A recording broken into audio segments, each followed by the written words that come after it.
সেই সেনাবাহিনীকে দিয়ে ওই অঞ্চল রক্ষা করা যাবে কিনা যদি নতুন করে সমস্যা তৈরি হয়, তাহলে যথেষ্ট সন্দেহের অবকাশ আছে। আমাদেরকে আজকে সিদ্ধান্ত গ্রহণ করতে হবে, সংবিধান বড়, রাষ্ট্র বড়, না রাষ্ট্রের ভেতরে কিছু কিছু মানুষের অসন্তোষ বড়। এই ধরনের একটা রিজিওনাল কাউন্সিল মানে প্রকারান্তে যদি স্ট্রিক্টলি ইমপ্লিমেন্টেশন হয় এই পার্বত্য চট্টগ্রাম অ্যাকর্ডটা, তাহলে একদম মনে হয় স্বাধীনতার পর্যায়ে চলে যাবে।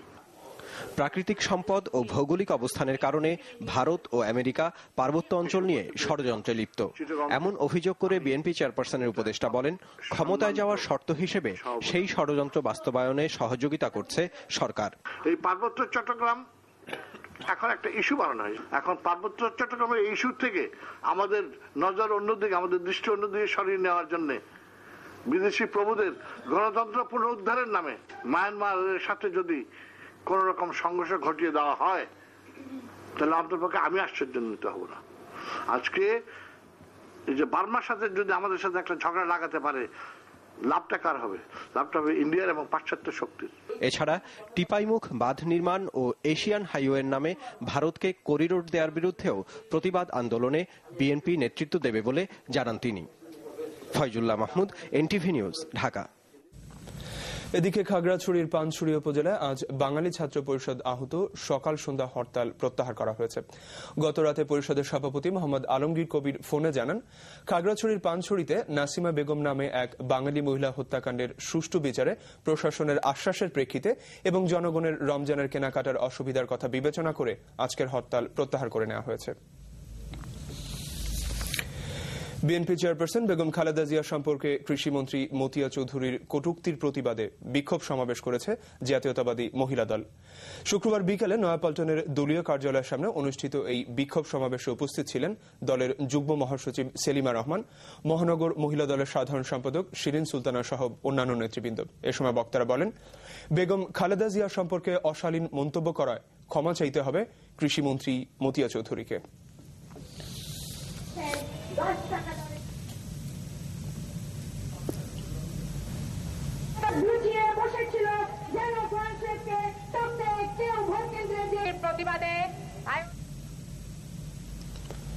কুষ্টিয়ার দৌলতপুরে পুলিশের সাথে বন্দুকযুদ্ধে মারা গেছে পূর্ব বাংলা কমিউনিস্ট পার্টি এমএল জনযুদ্ধের আঞ্চলিক নেতা নাহারুল ইসলাম। এ সময় আহত হয় দৌলতপুর থানার ভারপ্রাপ্ত কর্মকর্তা হাসান হাফিজুর রহমান এবং সেকেন্ড অফিসার মুসলিম উদ্দিন। আজ ভোরে উপজেলার পিয়ারপুরের জগন্নাথপুর মাঠের মধ্যে একদল চরমপন্থী গোপন বৈঠক করছে, এমন সংবাদের ভিত্তিতে পুলিশ সেখানে অভিযানে গেলে চরমপন্থীরা পুলিশকে লক্ষ্য করে গুলি ছোড়ে। পুলিশ পাল্টা গুলি চালালে প্রায় আধা ঘন্টা বন্দুকযুদ্ধের এক পর্যায়ে গুলিবিদ্ধ হয়ে মারা যায় নাহারুল। এ সময় অন্যরা পালিয়ে গেলে পুলিশ ঘটনাস্থল তল্লাশি করে 3 রাউন্ড গুলি, 2টি ছোড়া উদ্ধার করে। পুলিশ জানায় নিহত নাহারুলের বিরুদ্ধে জোড়া খুন সহ 6টি হত্যা মামলা রয়েছে।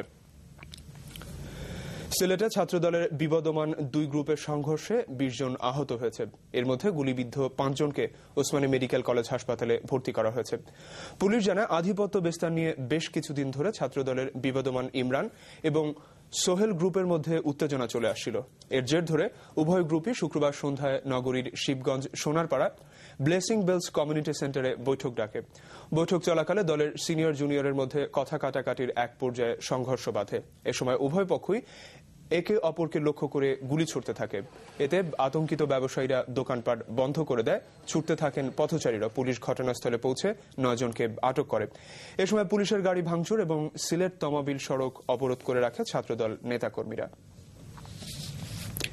সকালের খবরে আরো একটা বিরতি, আরো খবর আরেকটু পর। আফগানিস্তানের প্রেসিডেন্ট নির্বাচনে বিজয় বলে দাবি আন্তর্জাতিক। আফগানিস্তানের প্রেসিডেন্ট নির্বাচনে প্রধান 2 প্রতিদ্বন্দ্বী নিজেদের বিজয়ী বলে দাবি করেছেন। বর্তমান প্রেসিডেন্ট হামিদ কারজাই এবং সাবেক পররাষ্ট্রমন্ত্রী আবদুল্লাহ উভয় সংখ্যাগরিষ্ঠতা পেয়েছেন বলে দাবি করেন। এদিকে নির্বাচন কর্মকর্তারা ভোট গণনা শেষ হয়েছে জানিয়ে বলেন, ভোট পড়েছে সর্বোচ্চ 50%, যা 2004 সালের তুলনায় 20% কম।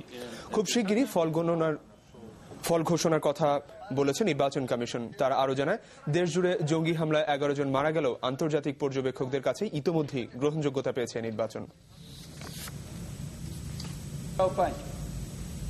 ফিরে এলাম দেশের খবরে। মুক্তিযুদ্ধের সময় পাকিস্তানে অবরুদ্ধ পরমাণু বিজ্ঞানী ডক্টর আব্দুল মতিনের দেশে ফেরার দুঃসাহসিক অভিজ্ঞতা নিয়ে লেখা আ প্যাসেজ টু ফ্রিডম বইয়ের প্রকাশনা উৎসব হয়ে গেল শুক্রবার। বিকেলে পরমাণু শক্তি কেন্দ্র মিলনায়তনে অনুষ্ঠানে প্রধান অতিথি ছিলেন সাবেক বিচারপতি হাবিবুর রহমান।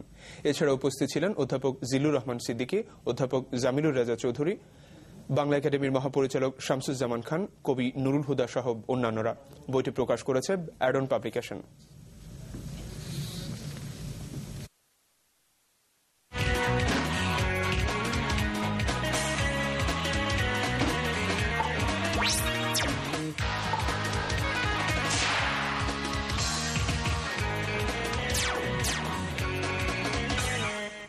এবার খেলার খবর। শুরুতেই ক্রিকেট।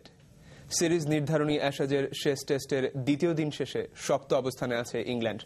প্রথম ইনিংসে তাদের ৩৩২ রানের জবাবে স্টুয়ার্ট ব্রড আর গ্রাহাম সনের বিধ্বংসী বোলিংয়ে মাত্র ১৬০ রানে গুটিয়ে গেছে অস্ট্রেলিয়া। ১৭২ রানের লিড নিয়ে দ্বিতীয় ইনিংসে ইংলিশদের সংগ্রহ ৩ উইকেটে ৫৮ রান। সব মিলিয়ে তাদের লিড ২৩০। ওভালে দ্বিতীয় দিনের শুরুটা অবশ্য ভালোই ছিল অজিদের। স্বাগতিকদের বাকি ২ উইকেট তুলে নিয়ে ব্যাট হাতেও শুভ সূচনা করে তারা। দুই ওপেনার ক্যাটিজ আর ওয়াটসনের আত্মবিশ্বাসী ব্যাটিং বড় সংগ্রহের ইঙ্গিত দিচ্ছিল, কিন্তু তাদের পার্টনারশিপে একাই ফাটল ধরান পেসার স্টুয়ার্ট ব্রড। একই স্পেলেই তিনি ফিরিয়ে দেন ওয়াটসন, পন্টিং, হাসি আর ক্লার্কের মতো সেরা ৪ ব্যাটসম্যানকে।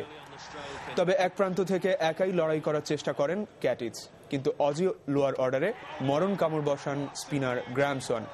ব্রড ৫ আর সোয়ান পান ৪ উইকেট। দিলশানের হার নামানো সেঞ্চুরির উপর ভর করে গল টেস্টে নিউজিল্যান্ডের সামনে ৪১৩ রানের বিশাল টার্গেট দিয়েছে শ্রীলঙ্কা। সে লক্ষ্যে ব্যাটিংয়ে নামা নিউজিল্যান্ড চতুর্থ দিন শেষে ১ উইকেটে করেছে ৩০ রান। এর আগে ৮ উইকেটে ২৮১ রান নিয়ে চতুর্থ দিন শুরু করা নিউজিল্যান্ড বাকি ২ উইকেট হারায় আর ১৮ রান যোগ করে ১৫৩ রানে এগিয়ে থেকে দ্বিতীয় ইনিংসে ব্যাটিংয়ে নামা শ্রীলঙ্কা শুরুতে পারানা ভিতানার উইকেট হারালো এক প্রান্ত আগলে রেখে দ্রুত দলকে বড় সংগ্রহের দিকে নিয়ে যান দিলশান।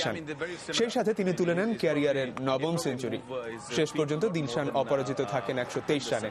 ৪ উইকেটে ২৫৯ রানে দ্বিতীয় ইনিংস ঘোষণা করা শ্রীলঙ্কা প্রথম ইনিংসে করে ৪৫২ রান। পাবনার বেড়া শহীদ আব্দুল খালেক স্মৃতি গোল্ড কাপ টুর্নামেন্টের ফাইনালে চ্যাম্পিয়ন হয়েছে বেড়া পৌর নাগরিক একাদশ।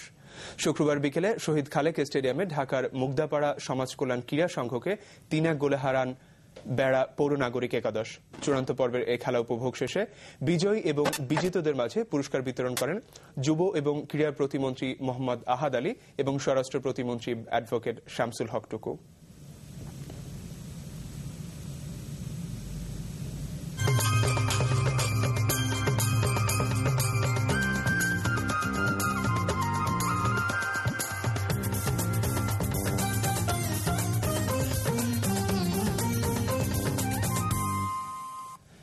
নাট্যাচার্য সেলিম আল দ্বীনের ৬০তম জন্মজয়ন্তী উপলক্ষে ৫ দিনের অনুষ্ঠান শেষ হল শুক্রবার। এই উপলক্ষে দিনব্যাপী নানা অনুষ্ঠানের আয়োজন করা হয় বাংলাদেশ শিল্পকলা একাডেমিতে। শুক্রবার সন্ধ্যায় শিল্পকলা একাডেমিতে মঞ্চস্থ হয় সেলিম আল দ্বীনের নাটক ধাবমান। ময়মনসিংহ অঞ্চলের পালাগানের রীতিতে লেখা এই নাটকে মানুষ এবং প্রাণীকুলের মধ্যে মানবতার এক অনন্য সম্পর্ক রচনা করেছেন নাট্যকার।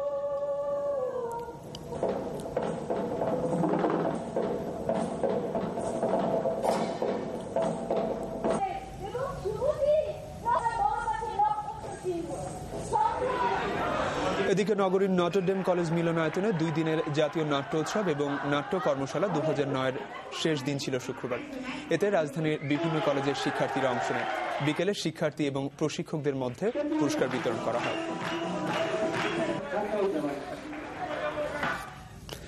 খবর শেষ করছি, যাবার আগে তাই শিরোনামগুলো আরো একবার। ২১ আগস্ট সহ সব হত্যার বিচার করার ঘোষণা প্রধানমন্ত্রীর। মহারথীরা জড়িত থাকলে শাস্তি পেতে হবে তাদেরও। গ্রেনেড হামলার দায় বিএনপির ওপর চাপানোর চেষ্টা করছে সরকার, সংসদে যোগ না দেবার ইঙ্গিত খন্দকার দেলোয়ারের। দেশের কোথাও চাঁদ দেখা যায়নি, রোববার মাহে রমজান শুরু, জাতীয় চাঁদ দেখা কমিটির সিদ্ধান্ত।